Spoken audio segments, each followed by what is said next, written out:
Og þá það liður 20, samþykktir fastanefnda 2022 vegna stjórnsýslubreytinga velferðaráð og það bæjarfulltrúi Halla Björk Reynisdóttir sem tekur til máls.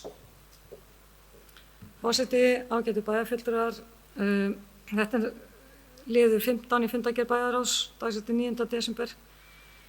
Og allar þessar breytingar náttúrulega sem við höfum verið að fara yfir eru komna til út af stjórnsýslubreytingunum og þeim breytingum sem við höfum verið að gera á sviðum og ráðum. En hérna erum að ræða líkt og kannski umhverfis- og mannvirkjaráðinga stóra breytingar aðra en að nafna og orðalags og í einhverju tilfellum vegna breytinga á reglum og heitum á lögum. Og þá breytinga gerðar eins og annar stað með meðferð fundagagna. En það þó rétt að nefna að verið að fella út allt sem snýri að öldrunarheimilum, enda rekstur ekki lengur á höndum Akureyrarbæjar. Samþykktin sem sagt lögð hér fram til samþykktar. Bæjarfulltrúi Halla Björk Reynisdóttir hefur lokið máli sínu, orðið laust. Það sem enginn hefur hvatt sér hljóðs, þeir sem geta samþykkt framlög drauga breytingum og samþykkt fyrir velferðaráð vinsamlegast gefur merki og það eru allir.